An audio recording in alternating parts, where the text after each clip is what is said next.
Welcome back. This is Jenny Ray, and in this next video, we'll begin discussing some meal planning basics. This is part 1 of 2 videos. If you've ever tried following a specific diet, you know that it usually works for a while, but ultimately you go back to your normal way of eating. Your normal way of eating is your diet, and whether you know it or not, you already do meal planning every day. You decide who is eating with you, what you are going to eat, where you'll eat it, when you'll eat it, why you're eating, how you'll eat, and how much you'll eat. You already do this many times every day, probably without thinking about it. If I just gave you a written diet plan, it couldn't possibly fit into your specific daily life and those that share a meal with you. Instead, we need to work together to build habits that will mesh with the flow of your days, weeks, months, and years. Let's start by discussing not what you eat, but when, why, and how much. We'll get to the what to eat part in the next video. So let's start with why do we eat? Well, the simple answer to this is that we eat to fuel our bodies when we feel hungry. But we all know that we eat for many other reasons, like stress, boredom, celebrations, or just because it tastes good. For this video, we will focus on physical hunger only, and we'll save the emotional eating for its own special video later.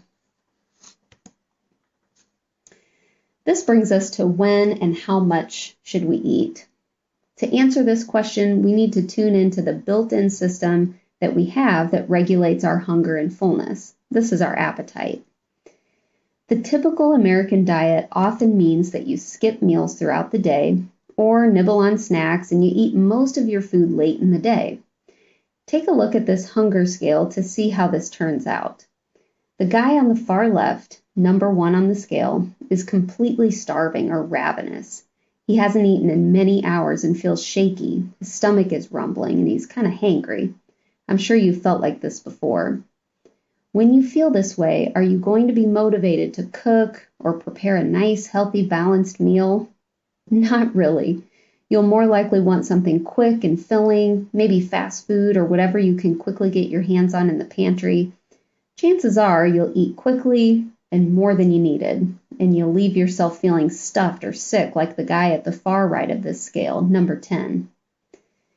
Planning to eat more often throughout the day can help us avoid the extremes on the hunger scale, and instead, we can eat when we're more modestly hungry and not starving. We can enjoy a wider variety of foods, take our time with eating, and stop when we feel full. So try eating breakfast within 2 hours of waking. Eating a bit more in the morning is linked to more weight loss, and those who skip breakfast are more likely to overeat later in the day. Follow with lunch about 4 to 6 hours later and dinner about 4 to 6 hours after lunch. You may also include a snack in between meals, but only if you're hungry for it, and try not to nibble and graze all throughout the day.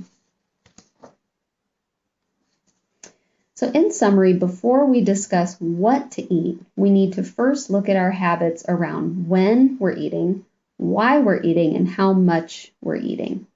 Instead of trying to willpower our way around our appetite, we need to listen and learn from it. Eating 3 similar-sized meals each day, including breakfast, may help to enhance weight loss, better control your appetite, and meet your nutrition needs. Take a minute to write down any changes you want to make to your habits on the Action Steps page in your binder, and then join us for part 2 to learn more about the who, what, and where of meal planning. Thanks for listening.